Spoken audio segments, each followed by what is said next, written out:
असो लगन में सुना के छौरी डीजे के साटा हबुक हमें कहनी। असो लगन में सुना के छौरी डीजे के साटा हबुक हमें कहनी। दूल्हा दुआरिया खूबे नचाई में तली गीत खूब बजाती है। छोटे से छौरी नाम चिए छोटिया डीजे पे कमर हिलाती है। छोटे से छौरी नाम चिए छोटिया डीजे पे कमर हिलाती है। डीजे पे कमर हिलाती है। डीजे पे कमर हिलाती है। डीजे बादल राज, डीजे बादल राज, छोटे से छौरी नाम चिए छोटिया डीजे पे कमर हिलाती है।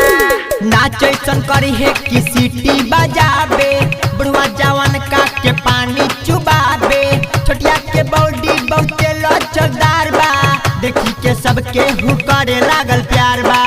देखी के सबके हु करे लागल प्यार बा। नाचैसन करी है कि सीटी बजाबे बुढ़वा जवान का के पानी चुबाबे। छोटिया के बॉडी बहुते लचकदार बा देखी के सबके हु करे लागल प्यार बा। छोटिया जवानी करे परेशानी बगले में सबको बुलाती है। छोटे से छौरी नाम चिए छोटिया डीजे पे कमर हिलाती है। छोटे से छौरी नाम चिए छोटिया डीजे पे कमर हिलाती है। डीजे बादल राज, डीजे बादल राज,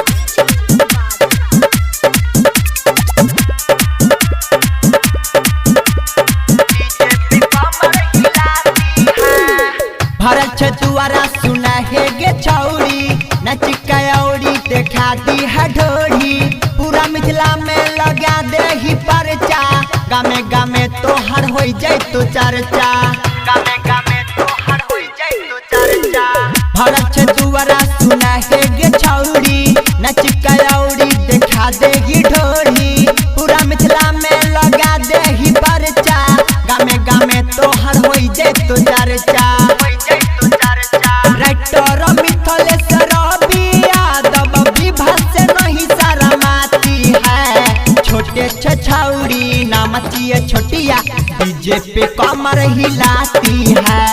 छोटे से छौरी नाम चिए छोटिया डीजे पे कमर हिलाती है। Recording by Ravi recording studio Birpur.